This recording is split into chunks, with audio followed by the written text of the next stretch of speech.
Hi, I'm Steve with Exploring the American Frontier. I come from a pretty historical town called Pittsburgh, Pennsylvania.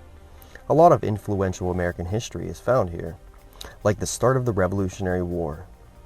And because of this, in western Pennsylvania, we have a lot of forts that were established while this area was being built. Fort Ligonier, Fort Hannastown, Fort Duquesne, Fort Crawford, Fort Necessity, just to name a few. But why does Pittsburgh have so many forts? And the simple answer is expansion. During the 1750s, the British and French were expanding west into the Ohio River Valley, a part of the country inhabited by Native American tribes like Wyandot, Monongahela, the Delaware, Shawnee, and Iroquois. Forbes Road was a military highway constructed by the British Army in 1758 with the purpose of cutting through the Appalachian Mountains and uniting the eastern side of Pennsylvania with the newly formed western side. The need for such a road was to allow quick and safe passage for British soldiers and artillery west to the French Fort Duquesne, which is now known as Pittsburgh. The road was named for Brigadier General John Forbes, who commanded the expedition. If it were not for General Forbes and his road, it is likely that the British would have never gained control of Fort Duquesne or any territory further west of present-day Pittsburgh.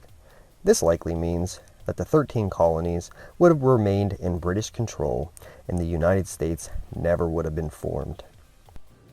So, forts were necessary to protect the settlers from competing armies like Indian raids or the French, or just about anyone who wanted to roll through and stir up some trouble. During the expeditions to expand, the work was given to the military because they had the most resources to handle the dangerous task, as King George II was a greedy, powerful monster of the Holy Roman Empire.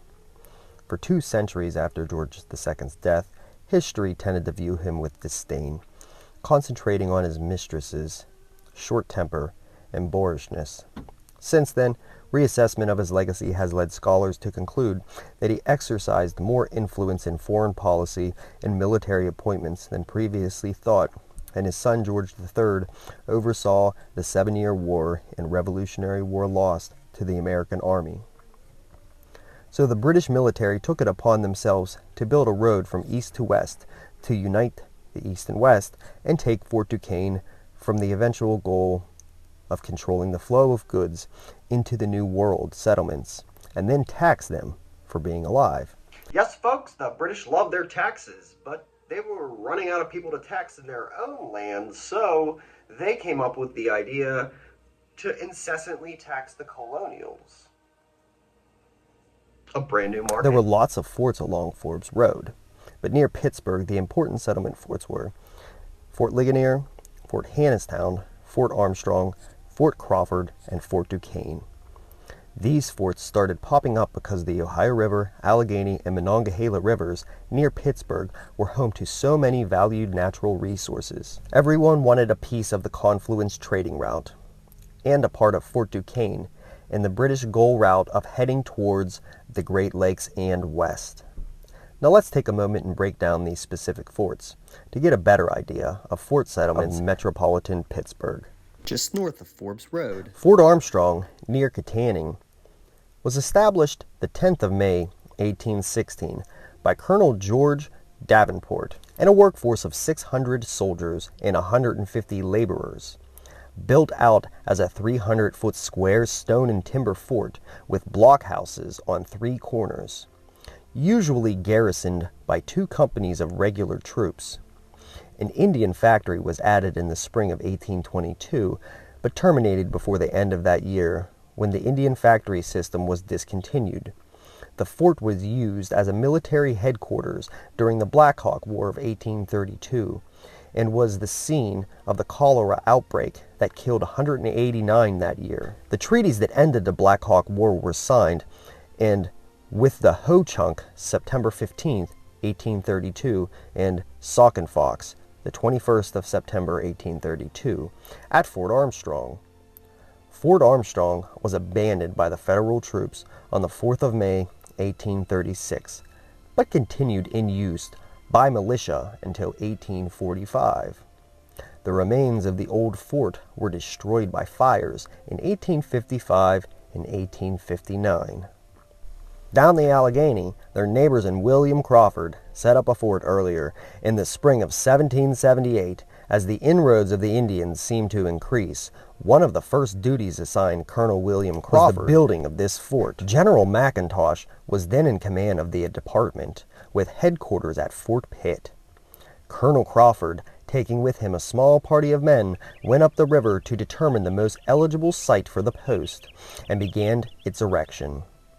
The place agreed upon on the southeastern or Fort Pitt side of the Allegheny River, a short distance above the mouth of Pocketty Creek. There is a stockade built, which, by direction of Brigadier General McIntosh, was called Fort Crawford. Colonel Crawford commanded here at intervals during the years 1778, 79, and 1780. From this time on to the close of the Revolutionary War, Fort Crawford was kept up as a depot and distributing place of supplies and munitions of war for military, as a place of refuge for the surrounding inhabitants, as headquarters for scouts, and as a post garrisoned by the Continental soldiers under the general commanding in the department, or by independent companies of militia who were called out by the county lieutenant for short service. It served all the purposes of a frontier stockade fort.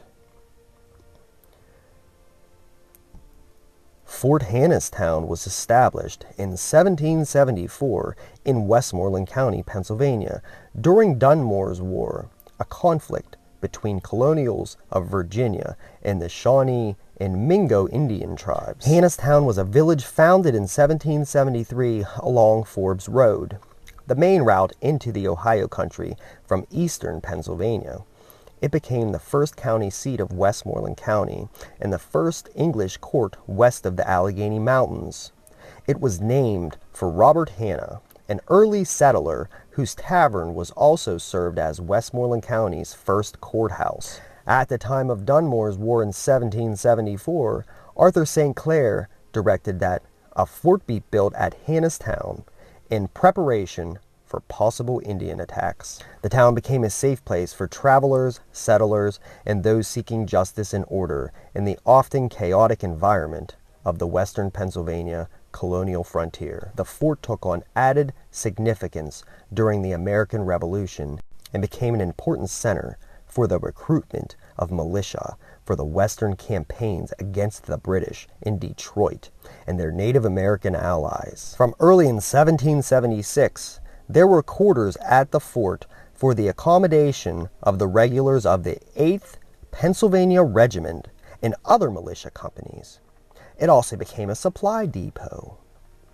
These forts were not really forts, but more along the lines of trade and commerce villages, small towns of the day, and the forts were established to house folks during Indian raids or military combat, but mostly used to store goods and equipment.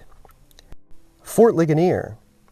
Fort Ligonier, as an English fort commissioned by the king during the French and Indian War between 1754 and 1763, the British wanted to claim land traveling east to west across colonial America, including traveling west from the important political city of Philadelphia towards Pittsburgh and its confluence of navigable rivers. To aid westward expansion, the British built a series of forts along Forbes Road so that troops and supplies could make it the long journey towards Pittsburgh and the French-occupied Fort Duquesne safely. Fort Ligonier was the last fort along the road, where troops and supplies gathered in preparation to battle the French to gain control of Fort Duquesne in what is now the greater Pittsburgh Tri-Rivers area. At the same time, the French were building a series of forts stemming south from Quebec towards what is now Louisiana along the Mississippi River. Their goal to claim the corridor along the Mississippi from north to south so they could expand out from the river. Both The British and the French knew that land control equaled power, and both nations wanted the resources that this new frontier offered. In colonial times, forts were built from available resources. In the Pennsylvania Laurel Highlands, that meant trees. And Fort Ligonier is strategically built next to the Loyalhanna Creek, high on the hill with long views of mountains across the river. There was no way the French would sneak up on them here.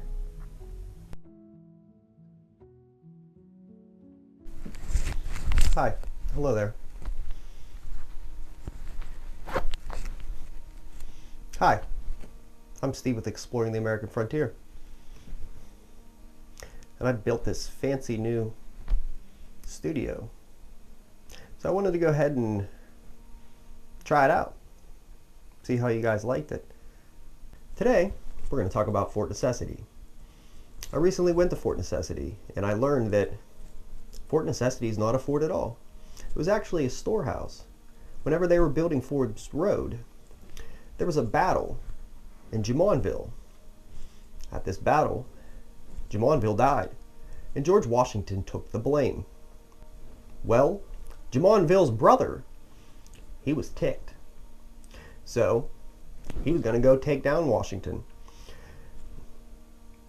Washington got the news, and this storehouse turned into a fort. They had about 2 days to build a fort of necessity to protect themselves from the onslaught that was about to occur. Now, once the battle took place at Fort Necessity, Washington suffered his first loss, and he had to go out and sign a paper saying that he assassinated Jumonville. But later on he said, "Hey man, I didn't sign that knowing that that's not what it said. I thought it said I killed the guy. You know, the guy killed in battle. He was killed in battle. Yeah, I seen him. He was dead. I didn't assassinate that fellow." So Washington cleared his name and so on and so forth, and kind of became an important fellow in our history. So I hope that clears up a little bit about Fort Necessity.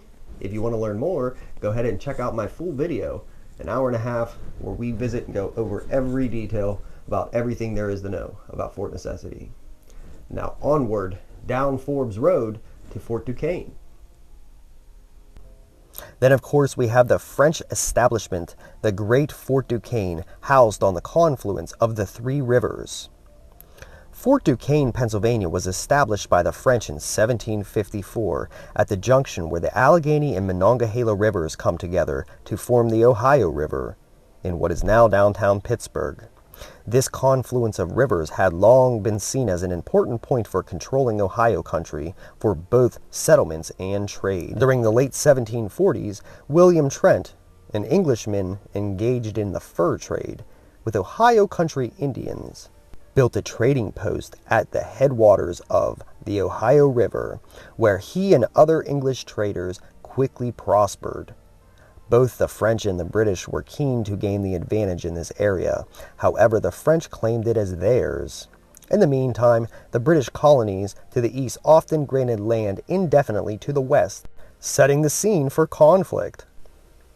In the early 1750s, the French attempted to deny England access to the Ohio country. On April 17, 1754, a French military force arrived at the Forks to find a small and undersupplied contingent of Virginia militiamen and laborers hastily trying to complete their own defensive works. Capturing William Trent's outpost and chasing the men off, the French began to construct Fort Duquesne. It was named for Ange de Menneville, Marquis de Duquesne, the Governor-General of New France from 1752 to 1755. The more impressive structure was intended to proclaim their possession of the Ohio country to the British and local Indians. The French also captured several English settlements in western Pennsylvania, which would eventually lead to the French and Indian War. The French also began building a line of forts, including Fort Presque Isle on Lake Erie, near present-day Erie, Pennsylvania, followed by Fort Le Boeuf, about 15 miles inland near present-day Waterford, in Fort McCult on the Allegheny River in present-day Franklin, Pennsylvania. 2 British expeditions, the first led by George Washington in the summer of 1754, and the second by Edward Braddock a year later, failed to dislodge the French from this site. Washington was with General Braddock in his second expedition. Braddock's forces were part of a larger British plan to attack multiple French forces throughout North America simultaneously. Braddock's troops tried to move quickly through the mountains to attack Fort Duquesne, using the road Washington had built earlier. But the roadbed was too narrow for the heavy armament and the roughly 2,400 men. To increase his speed, Braddock made the fatal mistake of splitting up his troops, and that ended in his death at Fort Necessity. Fort Duquesne served as a base of operations for French-sponsored Indian attacks on the Pennsylvania and Virginia frontiers as the British struggled to recapture their former possessions. Finally, in 1758, they were victorious.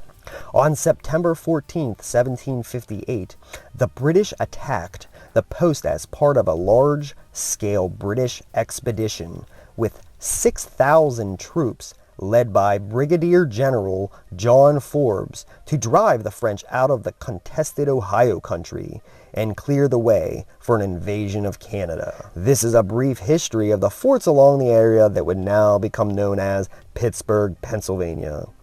I hope you learned something in this video, and if you like this video, please help my channel and hit that like and subscribe button and share this video with your friends and family so that everyone can learn about American history. And as always, get out there into the wilderness and explore the American frontier. Thanks, guys.